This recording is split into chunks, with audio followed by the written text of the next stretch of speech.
Meus queridos irmãos, muito bom estar com vocês para a gente conversar um pouco sobre esses ensinamentos contidos em O Evangelho segundo o Espiritismo.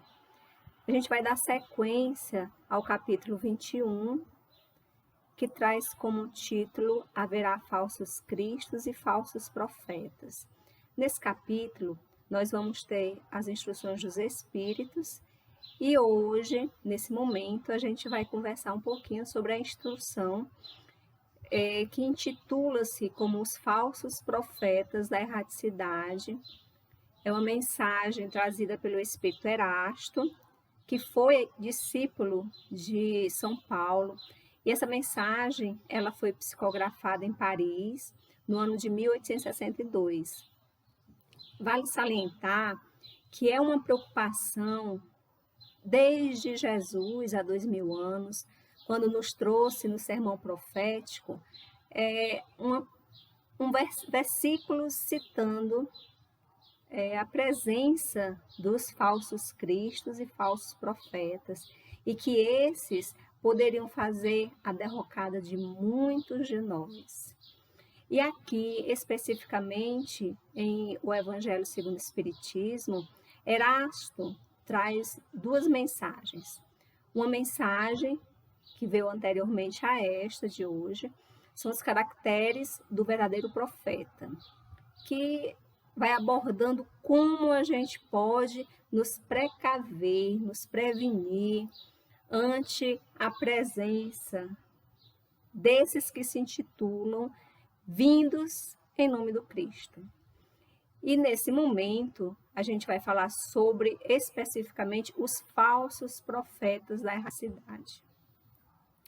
No início desse item, é o item 10, Erasto nos fala: os falsos profetas não se encontram unicamente entre os encarnados.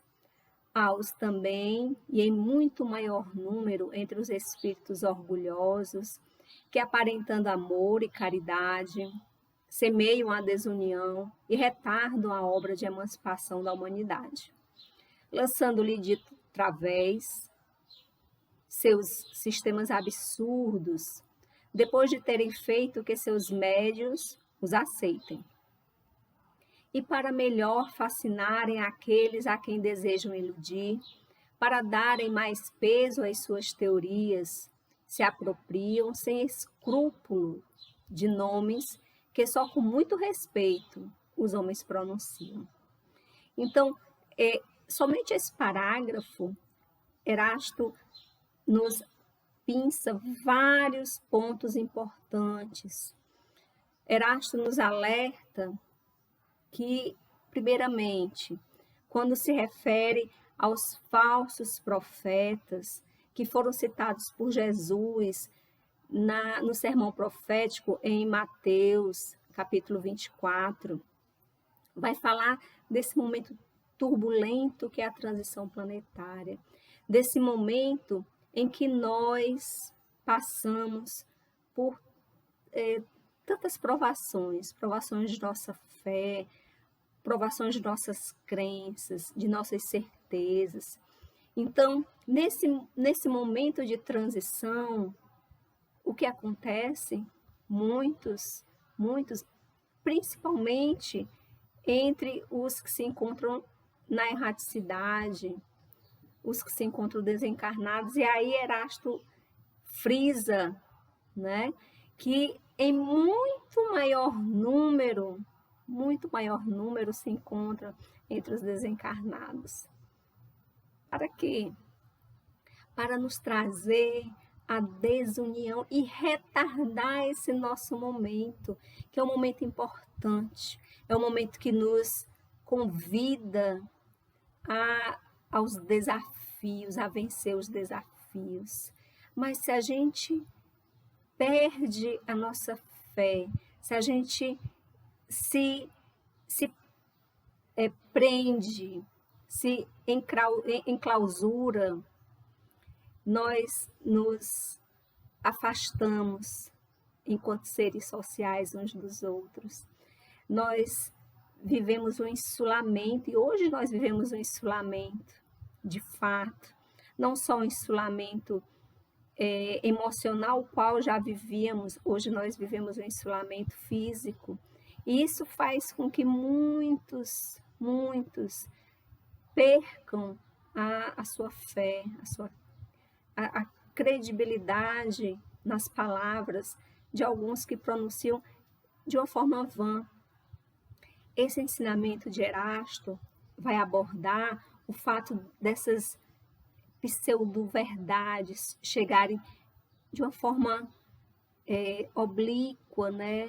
Em que vai adquirindo caracteres vultuosos entre grupos, vai utilizando pequenos grupos, né, de pessoas que vão acreditando e tomando como verdades, verdadeiros absurdos. E Erasto nos cita uma das obsessões em que Kardec nos fala em O Livro dos Médiuns, que é a fascinação. Em O Livro dos Médiuns, Kardec aborda 3 tipos, em especial, das obsessões. Uma obsessão simples, as obsessões chamadas de fascinação, essa que nós estamos citando agora, e as subjugações. Mas, Isabel, como isso pode me atingir através do momento em que eu sou invigilante, em que eu não passo essas informações que são nos dadas pelos crivos que Sócrates nos trouxe, os 3 crivos, o crivo da verdade, aquela mensagem é verdadeira, aquela mensagem é boa, o segundo crivo, e o terceiro crivo vai ser útil repassar aquela mensagem. Então, nós temos que ter cuidado com tudo que ouvimos, seja de encarnados e principalmente trazida por desencarnados. Nós temos em O Livro dos Médiuns, no capítulo 23, que vai falar sobre a obsessão, há-nos um esclarecimento sobre a fascinação, que nos diz que a fascinação tem consequências muito mais graves do que possamos imaginar. É uma ilusão produzida pela ação direta do espírito sobre o pensamento do médium. Mas, Isabel, eu não sou médium. Todos nós somos médiums, em menor e maior grau. E aí, qual o outro perigo que nós podemos correr nesse período? Do profetismo, do falso profetismo digital. Quem já não ouviu falar de fake news? Quem já não ouviu falar de uma mensagem que foi divulgada em determinados grupos sociais e que essa mensagem trazia inverdades? Teve um momento em que tinha uma mensagem de Chico Xavier, uma mensagem de cunho amoroso, muito chorosa, que estava sendo divulgada em redes sociais. E eu fui atrás de ver se essa mensagem era verdadeiramente de Chico, porque quando a mensagem não é uma mensagem que abrange o geral, quando é uma mensagem que evoca um indivíduo, vamos ter o bom senso e analisar essa mensagem. Então, se nós, enquanto divulgadores do Evangelho do Cristo, estivermos em redes sociais, sejamos responsáveis com as mensagens que nós vamos compartilhar, vamos verificar, vamos passar os crivos que Sócrates nos trouxe, vamos passar o crivo da razão, o crivo da bondade, vou fazer bem em divulgar aquela mensagem, e o crivo da utilidade, vai ser útil para alguém aquela mensagem, porque cada mensagem que eu estiver divulgando em rede social e que essa mensagem trouxer burburinho, tristeza, inconformismo, descrença, né? Se trouxer um aumento desse isolamento entre as pessoas, entre os seres, a descrença, o misticismo. Nós somos responsáveis, sim. Olha que beleza, não é? Que beleza que Erasto nos alerta. Nós temos que verificar a fonte da mensagem, a data, a procedência, o sentido. Nós temos que ser mais alertas para sermos divulgadores do bem, sermos profetas da verdade, profetas do amor, e não profetas da desconfiança, profetas do egoísmo. Não sermos falsos profetas digitais. Temos que ter muita atenção a isso. Quando Erasto nos fala sobre essa passagem, às vezes a gente fala assim, não, mas não existem mais falsos profetas. Ah, existem sim, muito mais do que a gente possa imaginar. Então, principalmente nesse período em que nos encontramos fragilizados, esses irmãos na erraticidade, esses irmãos desencarnados, que não querem que a transição se opere, eles vão agir trazendo e aumentando a incredulidade, tentando refrear esse avanço do Evangelho do Cristo. E Erasto traz um pequeno detalhe que nós devemos, mais uma vez, está no Evangelho, passar esses sistemas absurdos ou não pelo crivo da razão e do bom senso. E aí a gente vê o que resta. As coisas utópicas e impraticáveis são medidas de formas pueris e ridículas. A gente não pode ter como uma verdade. Certamente serão ideias de espíritos ignorantes e mentirosos que buscam infantilmente fazer com que haja um retardo desse nosso momento. Devemos sempre estar atentos às informações vindas nas redes sociais. Erasto nos afirma que em nós querendo a verdade, que chegue a todos essa verdade, se ela vier através somente de um médium, somente de um grupo, que mensagem vai vir apenas de um grupo? A gente tem que perceber o momento do século XIX em que Kardec recebia milhares de mensagens, milhares de comunicações mediúnicas, que se diziam de espíritos de alta envergadura, benfeitores respeitáveis, e quantos hoje uma chuva de livros mediúnicos que são ditas deste ou daquele espírito que nos são caros como benfeitores. Quantas mensagens são divulgadas de médiuns, e essas mensagens são recortadas de falas outras. Essas mensagens trazidas à tona em um momento inoportuno, em momentos em que haja um aproveitamento daquele ensinamento. Jamais Jesus vai divulgar somente para determinados grupos, pois isso seria como se estivesse pregando o fechamento dos seus ensinamentos. E não foi isso que Jesus nos ensinou. Jesus queria divulgar a boa nova. Tanto foi, que os seus apóstolos foram orientados a ir para vários pontos, para vários locais daquelas regiões tão áridas à época de Jesus, ainda hoje também. Então, querendo a verdade, Erasto nos diz que essa verdade chegue a todos. Deus não a confina num círculo acanhado. Veja bem, Erasto que nos fala surgir em diferentes pontos, a fim de que por toda parte a luz esteja ao lado das trevas. Por isso, a doutrina espírita, quando começaram a surgir as mesas girantes, foram da América, foram para a Europa, foram para o mundo todo. E aí vieram e surgiram os ensinamentos. E Kardec não recebia uma mensagem e logo publicava, não.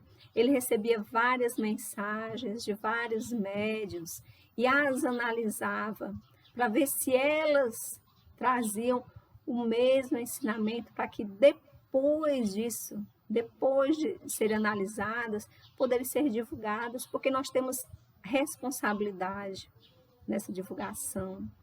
Porque hoje é muito comum no meu espírita o aumento do número de adeptos, porque as redes sociais, os congressos, né, as rádios vão beneficiando as obras literárias, vão beneficiando o aumento dessa amplitude em várias faixas etárias, em vários grupos sociais. Então, a penetração da ideia espírita, ela tem se difundido muito.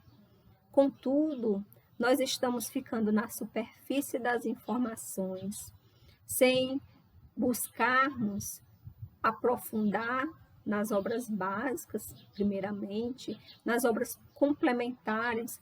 Quantas e quantas obras se encontram à nossa disposição para podermos compreender melhor os ensinamentos da doutrina espírita, os ensinamentos do Cristo. Nós temos nas obras psicografadas por Franciscano Xavier, por vários espíritos, Emmanuel, André Luiz.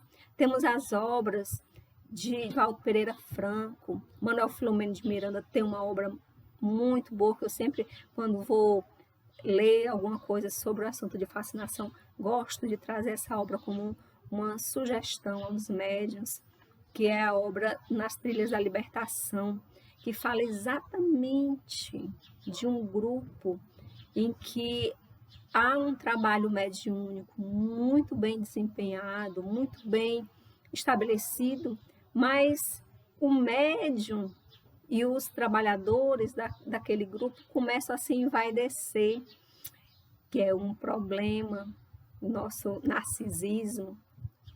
E nessa vaidade em que ele se coloca, que nada mais é do que o orgulho,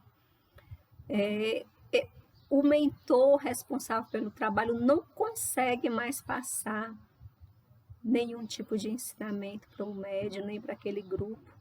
E se aproxima um irmão ainda muito atrasado, e que mantém o nome do mentor, e fica dando instruções, fazendo tratamentos espirituais, que nada mais eram do que verdadeiras banalidades, ideias também absurdas. E o grupo foi avisado na casa espírita ao qual se encontravam, foram avisados de que haviam alguns cuidados que deveriam ter. Foi o que aconteceu? Uma cisão, a desunião, o afastamento da casa espírita desse grupo, que se formou em outro local, foram para outro local, sem dar spoiler do livro, mas é um livro muito bom para a gente poder nos precaver ante as nossas responsabilidades, ante o que nós temos enquanto trabalhadores. Nós somos trabalhadores na seara do Cristo. Nós não podemos ser maiores do que a obra. A obra é a Boa Nova. Erasto nos sugere repelir esses espíritos que se apresentam como conselheiros exclusivos, pregando a separação e o insulamento. São quase sempre espíritos vaidosos e medíocres. Olha a mensagem. Vamos averiguar o que ela está trazendo de bom. Conhece-se a árvore pelos seus frutos, já dizia Jesus. Uma árvore boa não vai dar maus frutos, uma árvore má não vai dar bons frutos. Então vamos analisar tudo que a gente vai ler, todas as mensagens que vêm até nós.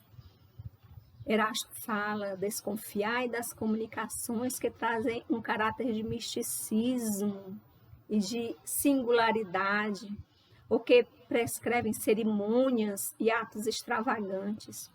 Quando eu iniciei na doutrina espírita, primeira vez que eu fui a conhecer o que seria essa religião, essa filosofia, essa ciência, eu me deparei com algumas atitudes as quais eu questionei na casa, que era uma casa de muito amor, mas trazia algumas ideias que eu não conseguia atinar, como você ter que utilizar vestes brancas para poder participar dos encontros, você ter que tomar passe descalço. E aí eu comecei a questionar: ah, não, mas aí é um ritual, e não existe rituais, não existe dogmas dentro da doutrina espírita. Já dizia Kardec, nós não devemos nos vincular a ideias preconcebidas, nós devemos analisar todas elas. Erasto nos diz que quando uma verdade tem de ser revelada aos homens, ela é comunicada instantaneamente a todos os grupos sérios, que dispõem de médios também sérios, e não a tais ou quais, com a exclusão dos outros. Não existe uma mensagem que venha só para mim. Havia, nesse período que eu tenho de aprendizado espírita, eu já ouvi muitos médiuns dizendo: ah, eu só recebo comunicação do espírito X ou do espírito Y. Não, gente, a comunicação, ela vai vir para qualquer pessoa que esteja em sintonia com aquele determinado benfeitor espiritual. As comunicações mediúnicas de auxílio aos irmãos sofredores, elas se fazem também pela necessidade que eu tenho de fazer a caridade, de auxiliar aquele irmão de forma amorosa, porque ele está sendo meu professor. Eu, enquanto médium, ou enquanto encarnado, eu tenho que ter cuidado com os escolhos que nos aparecem. E Erasto, para terminar esse devagar pelo Evangelho, a mensagem é muito maior do que esses recortes que eu fiz. Erasto fala assim: é incontestável que, submetendo ao crivo da razão e da lógica todos os dados e todas as comunicações dos espíritos, fácil se torna rejeitar a absurdidade e o erro. Então, há um convite, inclusive de Emmanuel, para que nós leiamos mais, para que nós busquemos estudar mais, e aí a gente vai se precavendo ante os absurdos. Emmanuel fala assim, que na mensagem Ler e Estudar, que se encontra no livro, na revista Reformador, de maio de 1863. Ler sim, e ler sempre, mas saber o que lemos. Cuidado com o que a gente está lendo. Já vi muita literatura trazendo verdadeiras ideias que não condizem com o que está na codificação. Então, já dizia, muitas vezes nos disse Chico, né, que Emmanuel falou: se não tiver contido nos ensinamentos que está na codificação, como Kardec são os espíritos superiores, me deixa e segue Kardec. Por quê? Porque a gente tem que ter muito cuidado, muito desvelo. E diz ainda assim, isso é o mesmo, Emmanuel, isso é o mesmo que reconheceu o impositivo da alimentação física, na qual todas as criaturas de bom senso atentem à seleção necessária. Pois o que lemos é o alimento dado para nós, espíritos, para o nosso conhecimento, para nós seres imortais, para o nosso ser que vai resplandecer. E o que nós nos alimentamos enquanto aprendizado, nós devemos repassar, mas repassar com responsabilidade. Termos cuidado, mais uma vez, termos cuidado no repasse com essas fake news. Vamos ficar em alerta para repassar mensagens de consolo, mensagens que tragam o reflorescer da fé, o encantamento com os ensinamentos do Cristo, junto com a Boa Nova.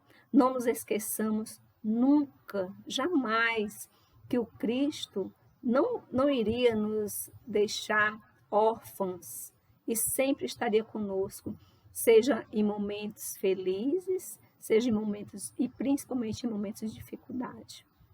Nesse período em que nós nos encontramos fisicamente afastados, ainda estamos fazendo esses encontros através de redes virtuais, mas nós podemos nos conectar uns com os outros através da prece. A espiritualidade superior está sempre nos aguardando para que nós abramos essa sintonia, que nós possibilitemos esse canal e eles enviarão a ajuda que nós buscamos. Por isso que Jesus nos diz que quando buscamos, nós acharemos. Quando batemos, a porta será aberta, porque nós precisamos, pelo menos, abrir os canais para essa comunicação salutar.